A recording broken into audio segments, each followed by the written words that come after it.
आजच्या व्हिडिओमध्ये आपण ट्रायंगल्स त्रिकोण या प्रकरणातलं कॉन्ग्रुअन्स ऑफ अ ट्रायंगल म्हणजे ह्या चॅप्टरचा या प्रकरणाचा जो मूलभूत भाग आहे म्हणजे यातला महत्त्वाचा भाग तो महत्त्वाचा भाग आपण या आताच्या या व्हिडिओमध्ये पाहणार आहोत। आता बाळांनो कॉन्ग्रुअन्स ऑफ अ ट्रायंगल येण्याऐवजी आपल्याला काही गोष्टी माहीत असणं गरजेचं आहे। त्या गोष्टी शिकलोय परंतु इथं पहिली गोष्ट कुठली माहीत असणं आवश्यक आहे, कॉन्ग्रुएंट सेगमेंट्स म्हणजे कॉन्ग्रुएंट लाईन सेगमेंट्स।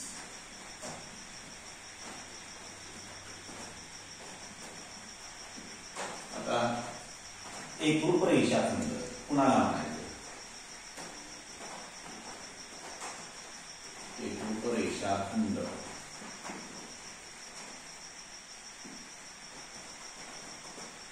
बघा, here is a segment AB which have a length 5 centimeter and another segment is a P2. Both have equal length AB and P2. Another segment is the segment P2 and P2 have also length 5 centimeter. It means that length of AB equal to length of segment P2 equal to 5 centimeter. म्हणजे AB या रेषाखंडाची लांबी 5 centimetre, P2 या रेषाखंडाची लांबी सुद्धा 5 centimetre म्हणजे दोघांच्या लांबी समान आहे। That's why we say that segment, त्याला आपण मराठीत काय म्हणतो, रेख म्हणजे रेषाखंड कोणता AB कॉन्ग्रुएंट एकरूपतेचं चिन्ह असं आहे, कॉन्ग्रुएंट सेगमेंट रेख बरोबर आहे। मग आता मला सांगा आता ही एक माझ्या माहितीप्रमाणे 38 सेंटीमीटरची पट्टी, त्या 38 सेंटीमीटरची पट्टी आणि ही दुसरी 38 सेंटीमीटरची पट्टी एवढ्याच लांबीची घेतली आणि ह्या दोन्ही पट्ट्या एकमेकीवर ठेवल्या। आता हा पट्टीची कडा म्हणजे हा सेगमेंट आहे, रेषाखंड बरोबर आहे। दुसऱ्या पट्टीची कडा म्हणजे त्याचा सेगमेंट असणार आहे। दोघांची लांबी एकमेकावर ठेवल्यानंतर ते एकमेकाशी काय होणार आहे तो बरोबर आहे, तंतोतंत त्या दोन पट्ट्या जुळतील, त्या दोन्हींचे जी कडेची लांबी आहे ती एकमेकाशी तंतोतंत जोडणार आहे बरोबर आहे। That's why that both these two segments are convert to each other म्हणजे त्या दोघं एकमेकाशी तंतोतंत जोडतात म्हणजे त्यांची लांबी कशी आहे, समान आहे।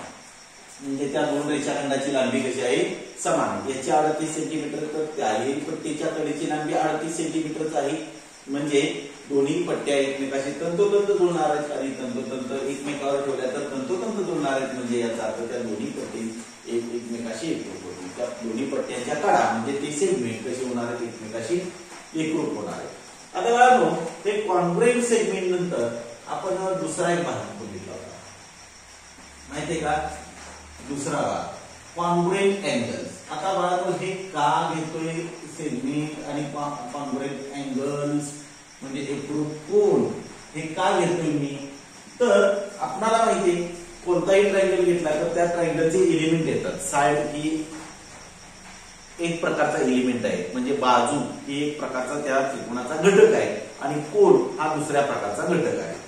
बाजू म्हणजे काय तर तो एक प्रकारचा रेषाखंडच असतो म्हणून मी इथं सेगमेंटची अगोदर एकरूप रेषाखंड म्हणजे काय ते तुम्हाला समजून दिलं। आता कॉन्ग्रुएंट अँगल्स म्हणजे एकरूप कोन कुणाला म्हणायचं बघा का, एकरूप कोन कोणत्या कोनांना म्हणता येईल, समजा इथे एक अँगल कोन आहे, हा कोन आहे PQR आणि या कोनाचं मेजर जे आहे ते 40 अंश आहे। किती अंशाचं आहे, 40 अंश। इथं दुसरा एक कोन आहे कोणता तर XY कोणता आहे कोन, XY आणि Z याचंही मेजर म्हणजे माप ते 40 अंशाचं आहे। मग या आकाराचे जर दोन कोन कापले आणि ते एकमेकावर ठेवले तर काय होईल बरोबर आहे। इथले जे कोन तयार झाले हे दोन्ही कोन एकमेकाशी काय होणार आहेत, तंतोतंत जोडणार आहेत बरोबर आहे. म्हणजे measure of angle PQR equal to measure of angle XYZ then equal to 40 degree. Then we say that angle PQR is congruent. कोण PQR एकरूप आहे कोणाला? कोण XYZ. इथं Q बिंदू जवळचा कोण आहे आणि इथं Y बिंदू जवळचा कोण आहे. हे जर एका बिंदूत लिहायचं म्हटलं तर कोण Q एकरूप कोण Y असंही म्हणता येईल. बरोबर आहे. म्हणजे एकरूप रेषाखंडासाठी रेषाखंडाची लांबी समान असावी लागते आणि एकरूप कोन असण्यासाठी कोनांची माप समान असावी लागतात. तेव्हा ते दोन रेषाखंड आणि दोन कोन कसे असतात? दोन्ही रेषाखंड एकरूप आणि दोन्ही कोन एकरूप असतात. आता हे त्रिकोणांचे घटक असल्यामुळे आपण हे रेषाखंड आणि कोन त्या दोन बाबी घेतल्या. समजा आपण इथं दोन रेषाखंड आणि कोन हे जर एकत्रितरित्या एकपेक्षा जास्त रेषाखंड आणि एकपेक्षा जास्त कोन यांचा वापर करून जर आकृत्या तयार केल्या तर त्या आकृत्या एकरूप होऊ शकतात का? तर याचं उत्तर हो आहे. म्हणून कॉन्ग्रुएन्स ऑफ अ ट्रायंगल आपला जो भाग आहे किंवा कॉन्ग्रुएंट ट्रायंगल तिसरा मुद्दा आहे तो कॉन्ग्रुएंट ट्रायंगल. म्हणजे कुणाला म्हणायचं? Congruent triangle. बघा कॉन्ग्रुएंट ट्रायंगल एकरूप त्रिकोण एक रूप त्रिकोण म्हणजे दोघांचं रूप एकच असणार आहे. बघा समजा इथं एक त्रिकोण घेतलेला आहे मी. हा त्रिकोण आहे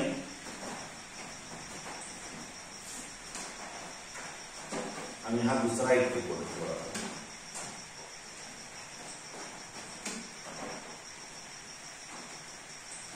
आता ह्या त्रिकोणामध्ये इथं हा त्रिकोण घेऊया. चला आपल्याला प्रघात आहे तोच घेऊया ABC आणि दुसरा ट्रायंगल घेतला PQR. आता या दोन्ही त्रिकोणामध्ये A बिंदू जवळचा कोन आणि P बिंदू जवळचा कोन एकरूप आहे. म्हणजे या दोघांची माप समान आहेत. म्हणजे हा जर समजा 70 अंशाचा असेल तर हा सुद्धा किती अंशाचा आहे? 70 अंशाचा. B बिंदू जवळचा कोन हा जो आहे तर डबल रेषा काढतो हा 60 अंशाचा कोन आणि B बिंदू जवळचा कोन हा Q बिंदू जवळच्या कोनाचं माप त्यांचं समान आहे म्हणजे 60 अंशाचा. C बिंदू जवळचा कोन किती असणार आहे मला सांगाल का? हा 70 60 म्हणजे हा किती असेल? बरोबर आहे. Sum of the measures of all angles of a triangle is 180 degree. म्हणजे हा 70 चा आहे हा 60 चा आहे म्हणजे हा किती असणार आहे? 50 अंश. बरोबर आहे. इथं सुद्धा हा किती असणार आहे? 50 अंश. बघा आपल्याला माहिती आहे मेजर इक्वल असतील तर दोन अँगल कॉन्ग्रुएंट असतात. मग मी जर समजा या आकाराचा त्रिकोण कापला ABC आणि PQR हे दोन त्रिकोण कापले आणि इथं A बिंदू जवळ जर P बिंदू ठेवला तर A बिंदू जवळचा कोन आणि P बिंदू जवळचा कोन यांची माप समान असल्यामुळे ते दोन कोन एकमेकाशी तंतोतंत जुळणार. समजा त्याचबरोबर AB या बाजूची लांबी आणि PQ या बाजूची लांबी समान म्हणजे हे समजा 5 सेंटीमीटर आहे हे सुद्धा 5 सेंटीमीटर. मग AB या बाजूला PQ ही बाजू सुद्धा तंतोतंत जुळणार आहे म्हणजे एकरूप आहे. त्या B बिंदू जवळचा कोन आणि Q बिंदू जवळचा कोन तोही एकमेकावर ठेवला तर B आणि Q बिंदू जवळचे कोन एकमेकाशी तंतोतंत जुळणार आहे. आता तर नंतर BC या बाजूची लांबी 6 सेंटीमीटर आणि QR या बाजूची लांबी सुद्धा 6 सेंटीमीटर. म्हणजे BC बाजूवर जर QR बाजू ठेवली तर याही दोन्ही कडा त्रिकोणाच्या बाजू जी आहेत त्या एकमेकाशी तंतोतंत जुळणार आहेत. बरोबर आहे. लांबी समान आहे. मग आता ज्यांच्या लांबी समान असतात किंवा ज्यांची माप समान असतात ते आयडेंटिकल मार्क केले जातात. इथं AB आणि PQ या दोघांची लांबी समान आहे म्हणून एक रेषा ओढली. BC आणि QR या दोघांचीही लांबी समान आहे म्हणून इथं दोन्ही डबल लाईन काढली म्हणजे हे आयडेंटिकल एक विशिष्ट पद्धतीची खून दोन्ही एकरूप घटकावर केले. आता तदनंतर हे जर दोन कोन एकमेकाशी तंतोतंत दोन त्रिकोणांचे जुळले तर आपोआप C बिंदू जवळचा कोन म्हणजे तिसरा कोन आपोआप तंतोतंत जुळणार आहे. म्हणजे C आणि R कोन सुद्धा तंतोतंत जुळतात. याचा अर्थ कोन C आणि कोन R सुद्धा एकरूप आहे. त्याचबरोबर AC या बाजू जी आहे AC वर मी 3 रेषा काढतो ही 7 सेंटीमीटरची आणि PR सुद्धा 7 सेंटीमीटरची आहे. एसी आणि पी आर हे जर तिन्ही बाजू एकमेकाशी तंतोतंत जुळत असतील तरी सुद्धा हे दोन त्रिकोण म्हणजे ह्या दोन बाजू एकमेकाशी तंतोतंत जुळणार, म्हणजे ह्या दोन्ही बाजू एकरूप आहेत. हे सगळे घटक एकरूप. बघा, ए बिंदू जवळचा कोण, ए बी बाजू, बी बिंदू जवळचा कोण, बी सी बाजू, सी बिंदू जवळचा कोण, ए सी बाजू. एका त्रिकोणाचे 6 घटक आणि दुसऱ्या त्रिकोणाचे पी बिंदू जवळचा कोण, पी क्यू बाजू, क्यू बिंदू जवळचा कोण, क्यू आर बाजू, सी आर बिंदू जवळचा कोण, पी आर बाजू. हे 6 घटक हे एकमेकाशी तंतोतंत जुळत असतील तर हे दोन त्रिकोण एकरूप आहेत असं म्हटलं जातं.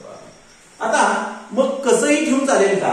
मग इथं लिहिताना म्हणजे मी सांगताना ए बिंदू जवळच्या कोणावर पी बिंदू जवळचा कोण एकमेकावर ठेवला. आपण म्हणतो हे दोन त्रिकोण कापलेले म्हणजे ए आणि पी एकमेकाशी तंतोतंत जुळतात. समजा चुकून एखाद्या विद्यार्थ्याने ए बिंदू जवळच्या कोणावर क्यू बिंदू जवळचा कोण एकमेकाशी ठेवला, चालेल का? नाही चालणार बाबा, कारण का एचं माप 70 आहे, क्यूचं माप 7 आहे, म्हणजे हे दोन्ही कोण एकमेकाशी तंतोतंत जुळणार नाही. म्हणून या त्रिकोणांच्या शिरोबिंदू मधल्या जोड्या त्याला आपण काय म्हणतो, एकाच एक संगती, 1-to-1 correspondence between the vertices of two triangles. How can we find? Here measure of angle A and measure of angle P are equal. It means that corresponding vertex of the point, vertex of A is a vertex P. म्हणजे A या शिरोबिंदूचा संगत शिरोबिंदू P बिंदू येणार आहे. म्हणजे इथं हे त्रिकोण A बिंदूवर P बिंदू ठेवला, B बिंदूवर Q बिंदू ठेवला आणि C बिंदूवर R बिंदू ठेवला तर आणि तरच एकरूप म्हणता येते.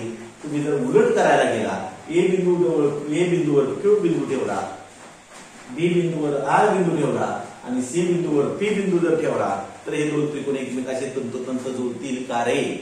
जुळणार नाही. म्हणजे या संगतीनुसार हे दोन त्रिकोण एकरूप होणार नाही. म्हणजे इथं एकाच संगतीनुसार हे दोन त्रिकोण एकरूप आहेत का? आपल्याला माहिती आहे दोन त्रिकोणांच्या शिरोबिंदूमध्ये here we can arrange the 1-to-1 correspondence between the vertices of two triangles. How many times? 6 times. किंवा 6 प्रकारे आपण काय करू शकतो, त्या त्रिकोणाच्या शिरोबिंदू मध्ये संगती अरेंज करू शकतो, मांडू शकतो. त्या 6 पैकी एका संगतीनंच हे दोन त्रिकोण एकरूप आहेत. कुठल्या संगतीनं मग ते एकरूप आहेत? करस्पॉन्डन्स कुठला आहे तर ए ला करस्पॉन्डिंग व्हर्टेक्स आहे पी. आता दोघांची मेजर इक्वल आहे किंवा आयडेंटिकल मार्ग दोघांचे समान आहे. पुढं बी ला कोणता आहे क्यू आणि सी ला कोणता आहे आर आहे. याच करस्पॉन्डन्सनं काय काय कॉन्ग्रुएंट आहे तर ह्याच्या साइड्स कॉन्ग्रुएंट आहे. कुठली तर साइड बाजू कोणती ए बी. बघा आता आता डायग्रामची गरज नाही बाबा, मी इथं लिहू शकतो A B congruent with side बाजू. बघा त्या करस्पॉन्डन्स मधला पहिला दुसरा घेतला म्हणजे इकडचा सुद्धा पहिला दुसरा घेतला पाहिजे म्हणजे कुठला आला P2. बरोबर आहे. पुढं साइड बाजू कोणती BC कॉन्ग्रुएंट आहे कुणाला साइड बाजू कोणत्या बाजूला बघा दुसरा तिसरा घेतला बाजू कोणत्या QR ला. साइड बाजू कोणती आता पहिला आणि तिसरा घेतला म्हणजे AC कॉन्ग्रुएंट आहे कुणाला साइड बाजू कोणत्या बाजूला PR ला कॉन्ग्रुएंट आहे म्हणजे साइड साथ कॉन्ग्रुएंट. आता बघूया अँगल्स कॉन्ग्रुएंट कसे होत आहेत ते. अँगल्स कसे कॉन्ग्रुएंट होत आहेत बघा. Angle ABC angle ABC congruent खाली लिहितो जरा. Angle ABC congruent with angle. बघा इथं लिहिताना कसं लिहिलं फर्स्ट सेकंड थर्ड म्हणजे सेकंड पॉईंट जवळचा अँगल घेतला आपण बरोबर ना. मधला ज्या बिंदू जवळ कोण झालेला असतो तो बिंदू मध्ये असतो बरोबर आहे. तसा इथं सुद्धा first second third angle PQR. म्हणजेच काय angle B congruent with angle Q. ठीक आहे. पुढे दुसरा angle ACB angle ACB congruent with बघा आता ACB म्हणजे पहिला तिसरा दुसरा. इथं सुद्धा काय करावं लागेल पहिला तिसरा दुसरा म्हणजे अँगल PR. मग कोणते दोन अँगल कॉन्ग्रुएंट झाले बाळांनो? म्हणजेच अँगल सी कॉन्ग्रुएंट आहे कुणाला? Angle R. बरोबर आहे. आता आपण angle BAC, angle BAC congruent with angle बघा का, दुसरा पहिला तिसरा, दुसरा पहिला तिसरा म्हणजे कसं, दुसरा पहिला तिसरा म्हणजे अँगल क्यूपीआर. म्हणजे कुठले अँगल झाले? Angle A congruent with angle P. Then we say that triangle ABC congruent with, बघा मी नाव लिहिताना पण कसं लिहिलं, पहिला दुसरा तिसरा. जर पहिला दुसरा तिसरा लिहिला तर तुम्ही असं नाही म्हणू शकत आर क्यू पी, नाही, इथं सुद्धा तेच म्हणणार. ट्रायंगल कुठला? P Q R. पहिला पी, दुसरा क्यू, तिसरा आर. बरोबर आहे. म्हणजे here for the congruence of two triangles here their corresponding three angles and corresponding three sides must be congruent. म्हणजे दोन त्रिकोणांच्या एकरूपतेसाठी त्या दोन त्रिकोणांच्या शिरोबिंदू मधल्या संगत तीन कोन आणि तीन बाजू एकरूप असणं गरजेचं आहे. तेव्हाच ते दोन त्रिकोण कसे होतात? एकरूप होतात. पण प्रत्येक वेळी बाळांनो आपण हे 6 घटक, एकूण 6 घटक झाले, 1 2 3, ह्या 3 जोड्या, 4 5 6, बरोबर आहे. आणि ह्या 3 जोड्या, म्हणजे असे 6 एलिमेंट चेक करत बसण्याची आवश्यकता नाही बाळा. 6 पैकी विशिष्ट असे 3 घटक जरी एकरूप असतील तरी सुद्धा ते दोन त्रिकोण एकरूप असू शकतात. आणि यालाच काय म्हणलेले तर त्रिकोणांच्या एकरूपतेच्या कसोट्या म्हणलेले, त्रिकोणांच्या एकरूपतेच्या कसोट्या म्हटलेलं आहे बाळा. बरोबर आहे. मग आता याच्यानंतर आपण बघणार आहे कॉन्ग्रुएंट ट्रायंगल्स बघितलं. दोन ट्रायंगल कॉन्ग्रुएंट असण्यासाठी आपल्याला कळलं किती साइड कॉन्ग्रुएंट पाहिजे? 3. कशा पण चालतील का? नाही, 3 करस्पॉन्डिंग साइड. तिथं म्हणजे 3 संगत बाजू. बरोबर आहे. तिथे किती अँगल कॉन्ग्रुएंट पाहिजे? 3 कोन. कसेही चालतील का? नाही. 3 करस्पॉन्डिंग अँगल म्हणजे 3 संगत कोन एकरूप असतील तर ते दोन त्रिकोण एकरूप असतात. पण प्रत्येक वेळी हे 6 घटक चेक करण्याची आवश्यकता नाही. 6 पैकी विशिष्ट असे मी आताच बोललो की 3 घटक जरी एकरूप असले तरी बाकीचे घटक आपोआप एकरूप होतात. त्यामुळे ते पाहण्याची गरज नाही. ज्या विशिष्ट 3 घटकांनी ते दोन त्रिकोण एकरूप होऊ शकतात त्या 3 विशिष्ट घटकांनी मिळून त्रिकोणांची एकरूपतेची कसोटी तयार होते. बरोबर आहे. मग अशा एकूण कसोट्या किती आहेत? तर 4 कसोट्या. मग पुढचा मुद्दा बघूया आपण आता.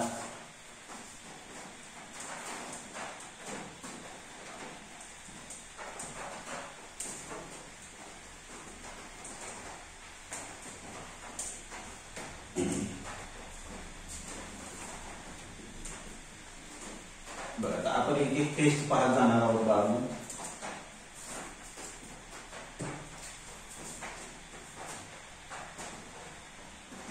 टेस्ट फॉर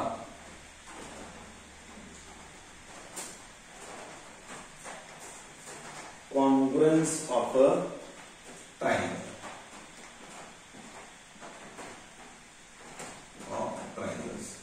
त्रिकोणांच्या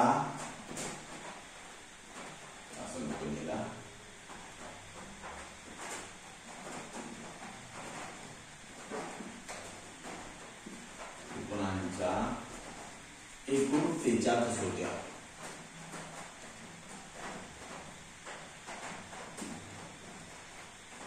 त्रिकोणांच्या एकरूपतेच्या कसोट्या.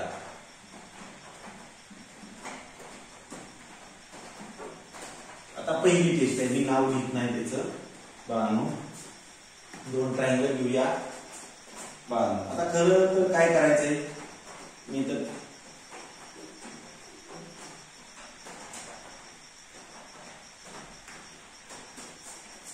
दोन ट्रायंगल घेतो. मी इथं नाव बदलून घेतले तरी चालतील बाळांनो.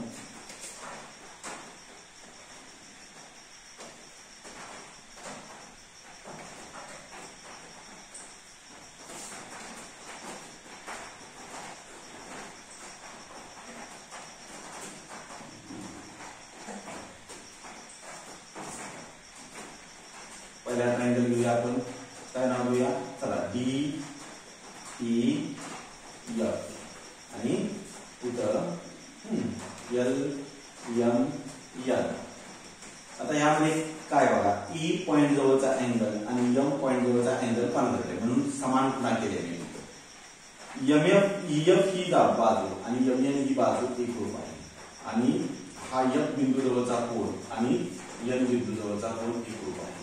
बघा मी आता 6 घटकापैकी 2च कोन वापरले आणि एक बाजू वापरली. बघा आता ह्यातला पहिला करस्पॉन्डन्स लिहिला पाहिजे, बरोबर आहे, करस्पॉन्डन्स लिहिला पाहिजे. आता इथं काय एलिमेंट वापरले, अँगल वापरलाय, नंतर बघा रोटेशन एकाच पद्धतीने केलं पाहिजे. अँगल वापरला, नंतर काय आली साइड आली आणि नंतर काय वापरला, अँगल वापरला. म्हणून या टेस्टला काय म्हटलं जातं, पहिली टेस्ट आहे तिला म्हटलं जातं ASA टेस्ट. म्हणजे बा म्हणजे बाजू, ए म्हणजे कोन, कोन साठी को वापरला, पुढं ए तिथं कोन, कसोटी, को बा को कसोटी काय म्हणलं जातं, को बा को कसोटी असं म्हटलं जातं. बघूया आता लिहूया इथं. मग काय म्हणता येईल बघा, इन ट्रायंगल कुठला डीएफ आणि ट्रायंगल एलएमएन, पण याचा करस्पॉन्डन्स मांडला पाहिजे. मग कसा मांडूया करस्पॉन्डन्स, ई जवळ जो कोण आहे तीच कोण एम बिंदू जवळ आहे, म्हणजे ई आणि एम बिंदू जवळचे कोण एकरूप आहे. ई आणि एम बिंदू जवळचे कोण एकरूप आहेत म्हणून ईचा एमशी असणार आहे संगती आहे. पुढे एफ बिंदू जवळचा कोण आणि एन बिंदू जवळचा कोण एकरूप आहे. एफ बिंदू जवळचा आणि एन बिंदू जवळचा कोण एकरूप आहे. आता यातला शिल्लक राहिला तो राहिला, यातला डी राहिला, यातला शिल्लक राहिला एल. डी जर मी पहिला लिहिला तर एन सुद्धा काय केला पाहिजे, मला पहिलाच लिहिला पाहिजे, म्हणजे या संगतीनुसार ही करस्पॉन्डन्स लिहिला नाही, बरोबर आहे. आता पुढे म्हणूया इन ट्रायंगल डीएफ. मग आता काय करायला लागतं, त्रिकोणाचा कॉन्व्हर्जन्स एकरूपता त्रिकोणामधली एकरूपता लिहायची असेल तर पहिलं त्या दोन त्रिकोणाची संगती शोधा, दुसरं त्या दोन त्रिकोणांची नावं लिहा संगतीवरून. मग कुठले दोन ट्रायंगल आहेत, in triangle DEF and triangle LMN मध्ये, तिथं मी व हा शब्द घालतो, मराठीवाले त्रिकोण डीईएफ व त्रिकोण एलएमएन मध्ये पहिला अँगल घेतला पाहिजे. कुठला अँगल डीईएफ, बरोबर आहे ना, आकृतीवरून लिहितोय मी.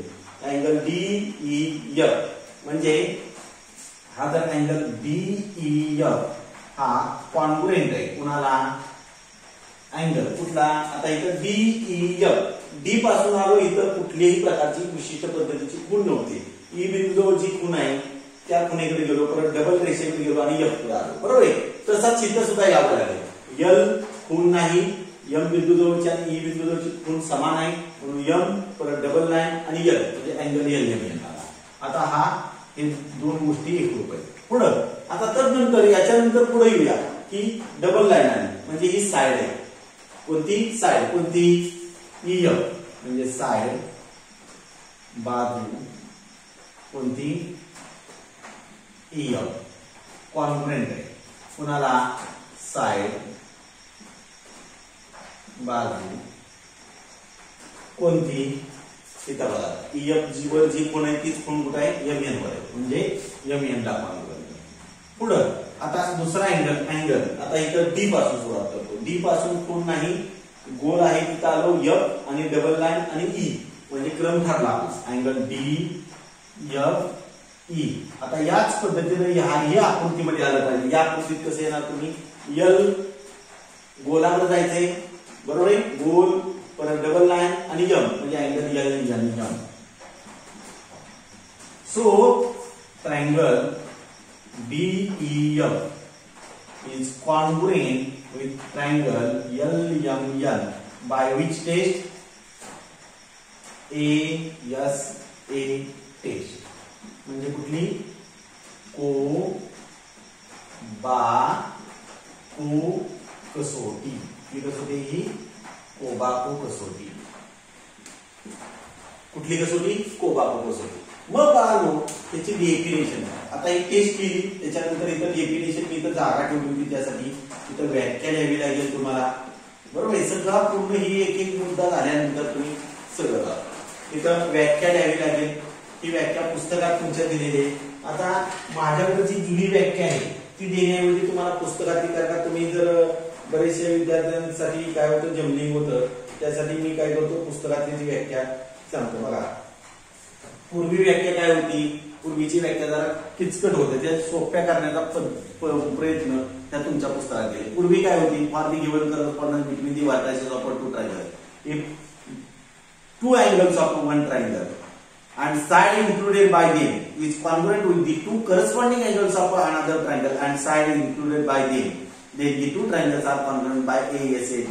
म्हणजे दोन त्रिकोणांच्या शिरोबिंदू मधील दिलेल्या एखाद्या एकाचे संगतीनुसार एका त्रिकोणाचे दोन कोन व त्यांनी समाविष्ट केलेली एक बाजू हे अनुक्रमित दुसऱ्या त्रिकोणाचे दोन संगत कोन व त्यांनी समाविष्ट केलेल्या एका बाजूशी एकरूप असतील तर ते दोन त्रिकोण कोबाको कसोटीनुसार एकरूप असतात. त्याच्याऐवजी इथं काय सांगितलंय बघा, इन करस्पॉन्डन्स म्हणजे एका संगतीमध्ये if two angles of a triangle ABC, आता इथं एबीसी म्हणलंय, आपण डीईएफ म्हणूया.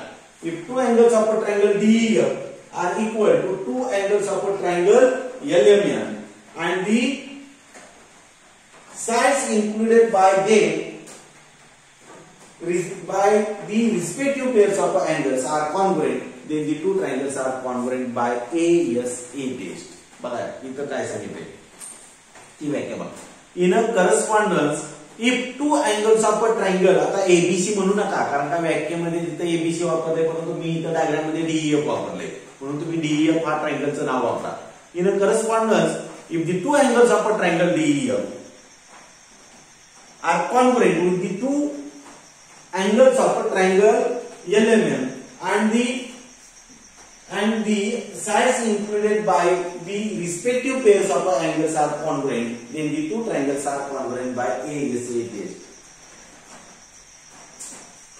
एखाद्या एकाच संगतीनुसार त्रिकोण DEF चे दोन कोन हे दुसऱ्या त्रिकोण म्हणजे त्रिकोण एलएम यांच्या दोन संगत कोणाशी एकरूप असतील आणि त्यांनी समाविष्ट केलेल्या त्या दोन एकरूप कोणांच्या जोडीनं समाविष्ट केलेल्या बाजू जर एकरूप असतील तर ते दोन त्रिकोण कोबाको कसोटीनुसार एकरूप असतात.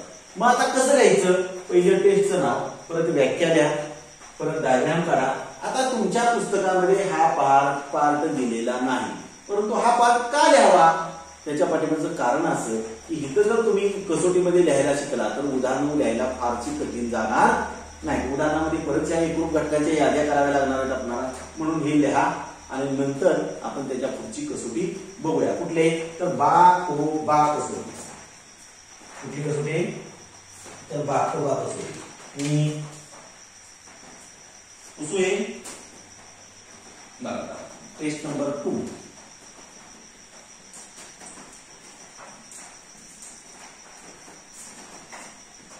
दुसरी टेस्ट घेतो आता आम्ही बघा.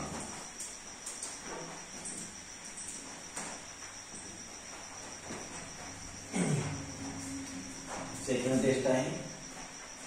आता कसे ट्रायंगल काढावं, काय असेच काढले पाहिजे पुस्तकात दिले तसं असं नाही. मी जरा वेगळ्या आपल्याला समजणं गरजेचं आहे, काय बाकीचं डायग्राम त्याच असणं गरजेचं नाही.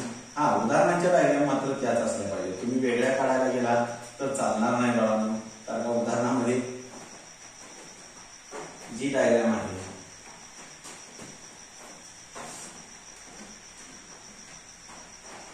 तीच डायग्राम तुम्हाला वापरावी लागणार आहे.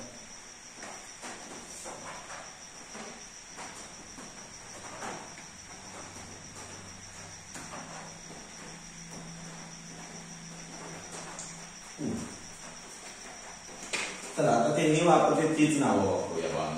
ए बी सी आणि इथं दुसरा ट्रायंगल आहे पी क्यू आणि आर. इथं एबी साइडची लेंथ आणि पी क्यू साइडची लेंथ इक्वल, बरोबर आहे.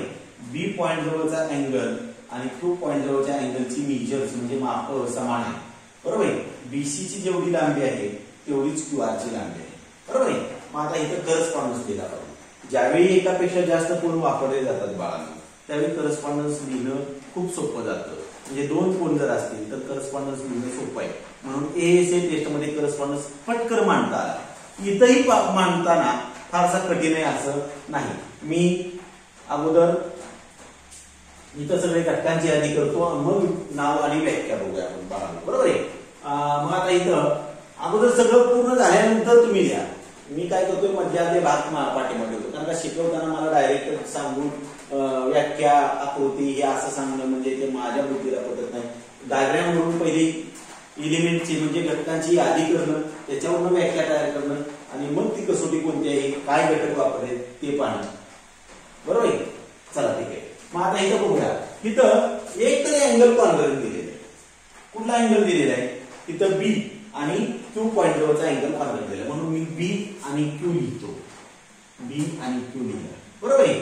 आता बी पासून मी काय करतो, सिंगल लाईन कडे जातो. त्यावेळी मला ए व्हर्टेक्स लागतोय बघा, असाच जातो मी, इथून इकडे जातो म्हणजे ए व्हर्टेक्स. आता मी ए लिहिताना बीच्या लेफ्टला लिहितो, डाव्या बाजूला. तसाच क्यू पॉइंट जवळचा आहे अँगल, मला सिंगल लाईन कडे गेलं पाहिजे, त्यावेळी मला लागतोय पी. आता ए जर तुम्ही लेफ्टला लिहिला असेल डाव्या बाजूला, बीच्या डाव्या बाजूला, तर पी क्यूच्या डाव्याच बाजूला लिहिला पाहिजे. बरोबर आहे. इथं लिहिला. आता उरला एकच, बी पासून परत डबल लाईन कडे आलो, मला लागला सी, तो बीच्या उजव्या बाजूला लिहितो म्हणजे या बाजूला इथं लिहितो. बरोबर आहे. बरोबर आहे. आता मग मला सांगा, इथं क्यू पासून डबल रेषा आणि लागला आर पॉइंट. जर बीच्या उजव्या बाजूला सी लिहिला असेल तर क्यूच्या उजव्याच बाजूला आर लिहिला पाहिजे म्हणजे इथं आर पॉइंट. आता दोन त्रिकोणांची नाव त्याच्यावर. In triangle A B C and triangle, कोणता ट्रायंगल? P Q R. त्रिकोण एबीसी व त्रिकोण पी क्यू आर. चला आता बघा, पहिलं इथं जास्त बाजू, दोन बाजू दिसत आहेत. बरोबर आहे. मी पहिली बाजू घेतो म्हणजे कुठली? Side A B. साइड बाजू, कोणती बाजू घेतली? A B. हा कॉन्ग्रुएंट आहे कुणाला? साइड बाजू. बघा आता कुणाला, आता मी डायग्राम कडे न बघता सुद्धा सांगू शकतो पहिला दुसरा घेतलाय. करस्पॉन्डन्स आहे ना माझ्याकडे, एकाशी संगती. पहिला दुसरा घेतला म्हणजे तिथं सुद्धा पहिला दुसरा घेतला म्हणजे पीक्यूला आपण करतो. पुढं आता अँगल येतो क्रमांक. कुठला अँगल? ए बी सी म्हणजे बी पॉइंट जवळचा angle, angle A B C congruent आहे कुणाला? आता इथं अँगल बघूया. ए पासून आलो, सिंगल लाईन, बी पॉइंट जवळचा अँगल घेतला, डबल लाईन आणि सी. याच क्रमाने इथं पण आला पाहिजे. पी पासून आलो, सिंगल लाईन, क्यू पॉइंट जवळचा अँगल, डबल लाईन आणि आर म्हणजे अँगल पी क्यू आर. किंवा करस्पॉन्डन्स वरून सुद्धा सांगता येतं. ए बी सी पहिला दुसरा तिसरा म्हणजे इथं पी क्यू आर पहिला दुसरा तिसरा. बरोबर आहे. आता पुढं, आता राहिली साइड डबल लाईनची. कोणती साइड आहे? Side B C. बाजू कोणती आहे? बी सी. कॉन्ग्रुएंट आहे कुणाला? साइड बाजू. इथं दुसरा आणि तिसरा घेतलाय म्हणजे इथं दुसरा आणि तिसरा to R. So triangle ABC congruent with triangle P Q R. आता कुठली टेस्ट आहे बघा, इथं क्रमाने मांडले. साइड अँगल साइड म्हणजे बा को बा कसोटी, म्हणून इथं टेस्टचं नाव काय आहे? एस ए एस टेस्ट म्हणजे बाको बा कसोटी. कोणती कसोटी? बाकोबा कसोटी. म्हणजे मला इथेही टेस्टचं नाव लिहिलं पाहिजे. कुठल्या टेस्टनं? एस ए एस टेस्ट म्हणजे बा को बा कसोटी. बाकोबा कसोटी. मग आता काय म्हणता येईल? व्याख्या काय करता येईल? इथं डेफिनेशन मांडली पाहिजे ना आपल्याला, इथं व्याख्या लिहिली पाहिजे. व्याख्या, नाव, व्याख्या, डायग्राम, परत ती कॉन्ग्रुएंट एलिमेंटची यादी केली पाहिजे. काय सांगितलंय? In a correspondence if two sides of a triangle ABC are equal to the two sides of a triangle PQR and the angles included by the respective pairs of sides are equal, then the two triangles are congruent to each other. By which test? पुढे लिहायचं बरं का, bye SAS taste, कोणत्या कसोटीनं, बरोबर आहे. म्हणजे दिलेल्या एका सेट संगतीनुसार त्रिकोण एबीसीच्या दोन बाजूंची लांबी ही त्रिकोण पीक्यूआरच्या दोन बाजूंच्या लांबीशी समान असेल आणि त्या एकरूप समान लांबीच्या बाजूंनी समाविष्ट, इन्क्लूड करणं म्हणजे समाविष्ट, बघा इथं एबी आणि बीसी यांच्यामध्ये, एक मिनिट बघा, एकच मिनिट, आता वेळ द्या.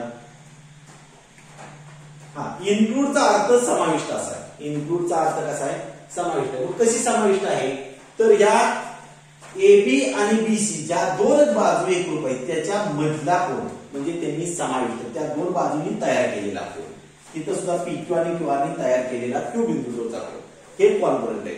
त्यावेळी ते दोन ट्रायंगल कसे असतात, कॉन्ग्रुएंट असतात. मग आता काय कराल तुम्ही, दुसरी टेस्ट नाव टाकाल, व्याख्या द्याल, डायग्राम आणि ही एकरूप घटकांची यादी करा, बरोबर आहे. आता बघा तर नंतर पुढची टेस्ट आहे, घेऊया पुढची टेस्ट, काय हरकत नाही केलं बघा. तिसरी टेस्ट घेऊया, कारण आज सगळ्या टेस्ट घ्यायचे. टेस्ट नंबर 3 सगळंच पुसून टाकूया.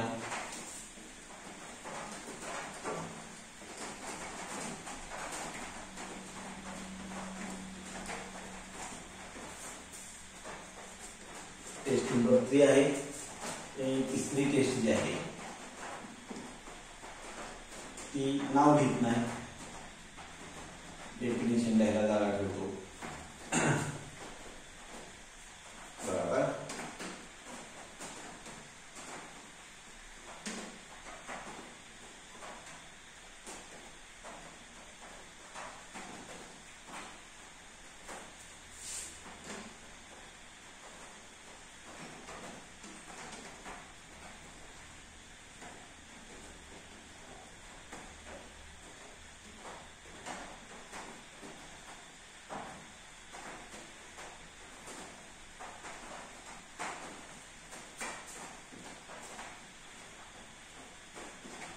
ABC हा ट्रायंगल आहे, दुसरा ट्रायंगल आहे PQR हा ट्रायंगल आहे.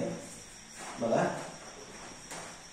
आता काय झालं, AB ची जेवढी लेंथ आहे तेवढीच PQ ची लेंथ आहे, जेवढी BC ची लेंथ आहे तेवढीच काय आहे QR ची लेंथ आहे, आणि जेवढी AC ची लेंथ आहे तेवढीच PR ची लेंथ आहे, बरोबर आहे.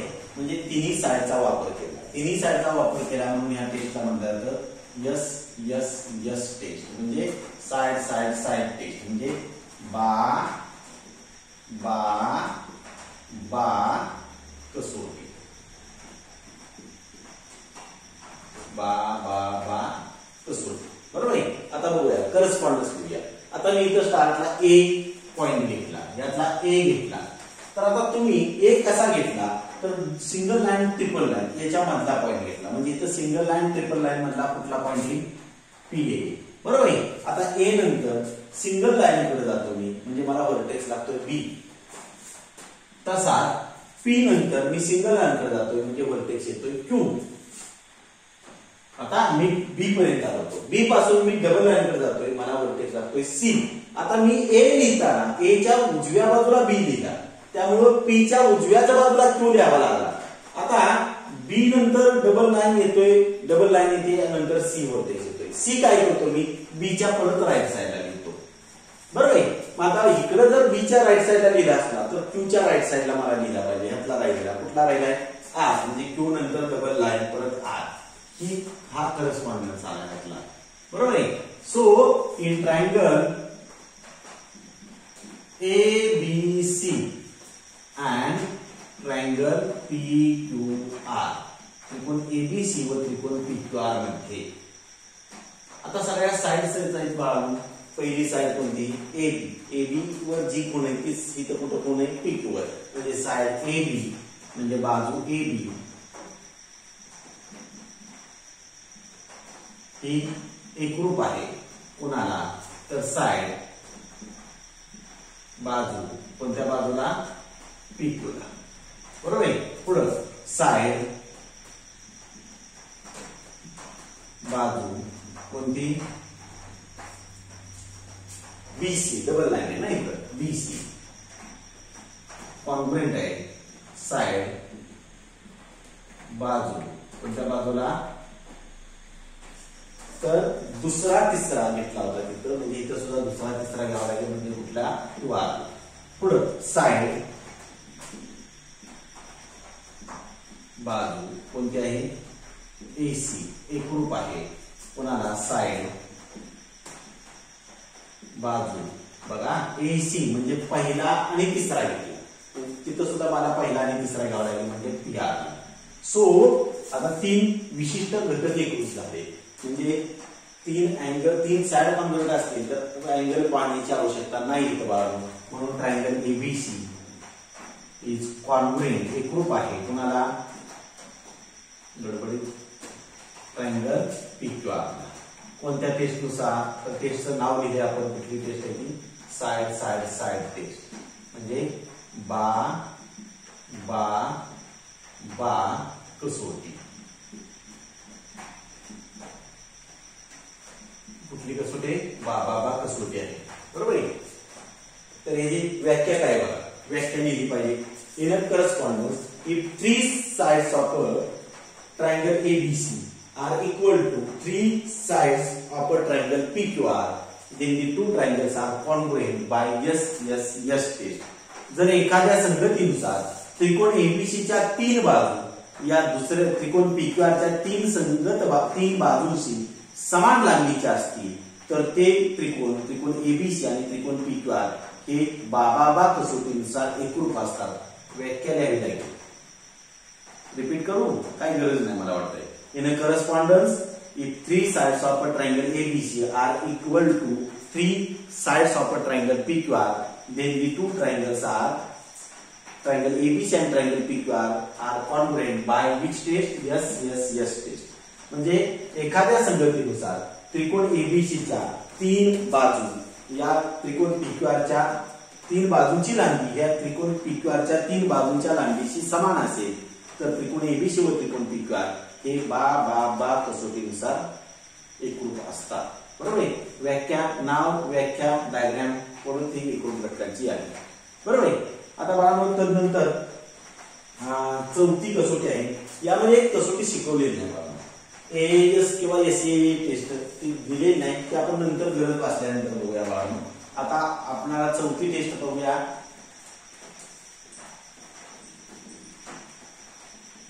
तिला म्हणतात हायपोटेनस साइड टेस्ट आता तुमच्या लक्षात आला असेल की कर्णभुजा कसोटी आता हायपोटेनस साइड टेस्ट जी आहे ती कुणाला लागू पडेल हायपोटेनस कुणाला येतो कर्ण कुणाचा असतो कोणत्या प्रकारच्या त्रिकोणाचा कर्ण असतो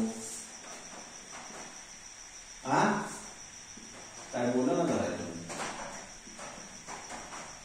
हायपोटेनस साइड टेस्ट म्हणजे कर्ण भुजा कसोटी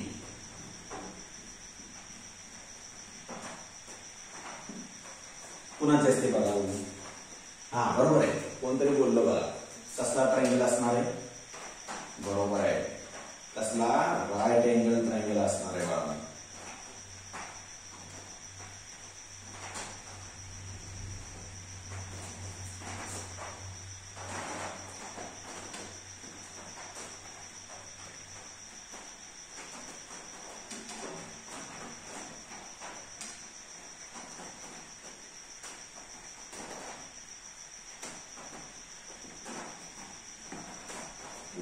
तीच नाव वापरायला लागतील APC नंतर PQR हा राईट अँगल ट्रायंगल आणि याचं एक वैशिष्ट्य आहे बघा हा हायपोटेनस कॉन्ग्रुएंट आहे आणि एक साइड कोणतीही घ्या AB घ्या किंवा PQ AB PQ घ्या किंवा BCQR घ्या कोणती घेताय असं मग मुलांना म्हटलं नाही की AB आणि PQ कॉन्ग्रुएंट मुलं म्हणतात की उभी बाजू एकरूप असली तरच ती कसोटी तसं नाही त्या दोन्हीपैकी म्हणजे AB PQ ह्या जोडीपैकी किंवा BCQR या जोडीपैकी कोणतीही कॉन्ग्रुएंट असली तर चालेल बरं चला ठीक आहे AB आणि PQ घेऊया चालेल ठीक आहे बघा आता पहिला करस्पॉन्डन्स मांडूया तिथं 90 अंशाचे कोण असणारे बिंदू पहिले मांडूया B आणि Q कारण का कोण जिथं असेल तिथं मांडणं सोपं जातं B नंतर मी सिंगल लाईन कडे जातो कुठला बिंदू आला A तो बीच्या डावीकडे लिहितो. इथं सुद्धा क्यू नंतर सिंगल लाईन नंतर कोणता बिंदू आला तर पी तो डावीकडे लिहितो क्यू बिंदूच्या. बरोबर आहे. आता ह्यातला राहिला तो सी तो बीच्या उजवीकडे लिहितो. म्हणजे ह्यातला राहिला आर तो क्यूच्या उजवीकडे लिहितो. या संगतीनुसार.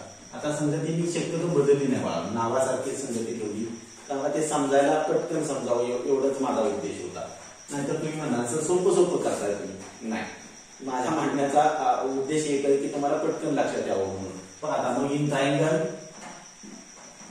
ABC and triangle PQR, त्रिकोण ABC व त्रिकोण PQR मध्ये. आता ही टेस्ट लिहिताना ही टेस्ट मी काय सांगितलं, ही टेस्ट फक्त आणि फक्त राईट अँगल ट्रायंगललाच लागू पडते. मग याचा अर्थ असा की राईट अँगल ट्रायंगलला इतर टेस्ट लागू पडत नाहीत का? पडतात. राईट अँगल ट्रायंगल असा आहे की जसा ओ रक्तगटाचा माणूस जसा असतो बघा, ओ रक्तगटाचा माणूस तसा आहे. म्हणजे त्याला काय होतंय, त्याला एसएएस पण टेस्ट लागू पडणार आहे, एएस पण एसएएस सुद्धा टेस्ट लागू पडणार आहे, एएसएफ सुद्धा टेस्ट लागू पडणार आहे आणि एसएसएफ टेस्ट सुद्धा लागू पडणार आहे आणि हायपोटेनस साइड टेस्ट लागू पडणार आहे. लक्षात येतंय का? हा कसा आहे तर या त्रिकोणाला चारही कसोट्या लागू पडतात. पण आता मी एक वाक्य काय वापरतो बघा, पण कर्णभुजा कसोटी हायपोटेनस साइड टेस्ट ही दुसऱ्या कोणत्याही प्रकारच्या त्रिकोणाला लागू पडत नाही, फक्त आणि फक्त ती याच्यासाठीच आहे, त्या राईट अँगल ट्रायंगलसाठी लागू पडते. लक्षात घ्या. म्हणून बघा तिथं पहिलं हे राईट अँगल ट्रायंगल हे सांगावं लागेल. म्हणून पहिलं लिहितो मी angle ABC congruent with angle PQR. तर नंतर हायपोटेनस कोणता आहे बघा, हायपोटेनस थोडक्यात लिहितो बाळा, म्हणजे कर्ण. कोणता कर्ण याचा आहे, पहिल्याचा AC एकरूप आहे.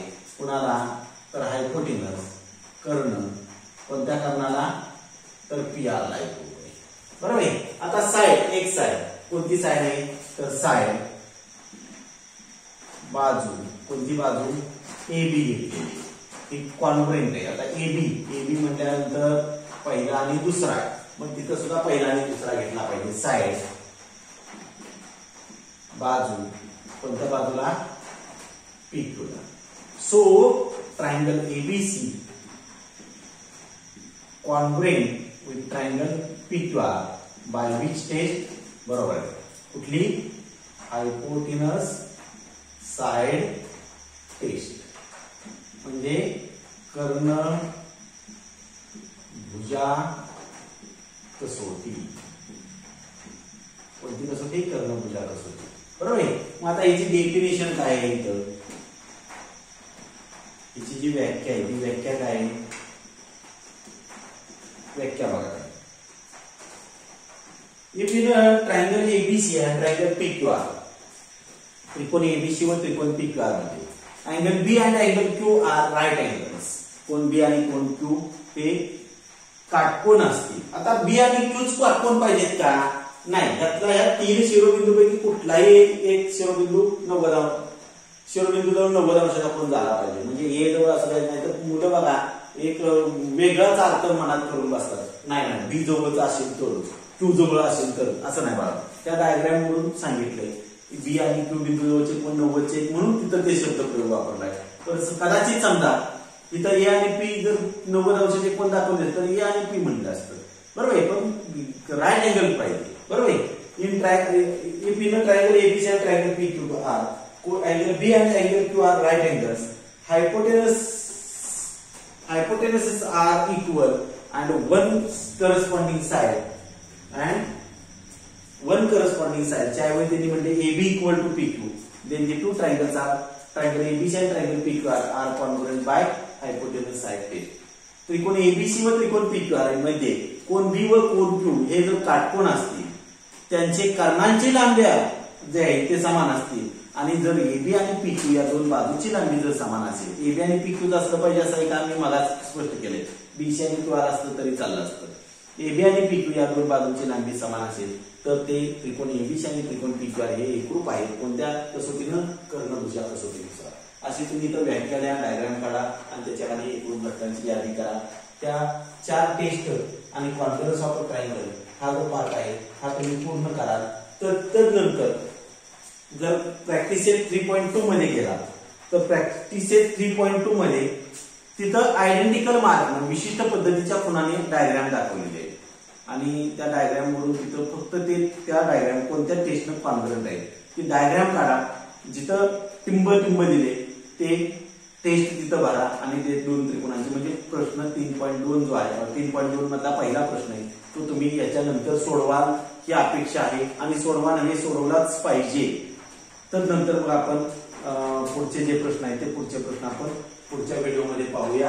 आजच्यासाठी आपण धन्यवाद घेऊया कारण 45 मिनिटापेक्षा तास नोटा नकोय, पाहिजे बऱ्याच मुलांना पाहिजे कारण का काम तुम्हाला घरात बसून सुद्धा कंटाळा येतो, काम पाहिजे।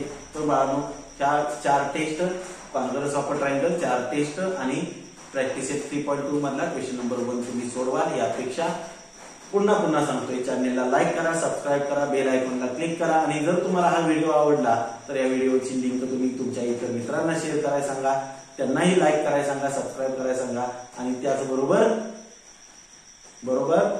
त्यांनाही ही लिंक इतर मित्रांना शेअर करायला सांगा। आजच्यासाठी आपण धन्यवाद, हॅव अ गुड डे, थांबूया।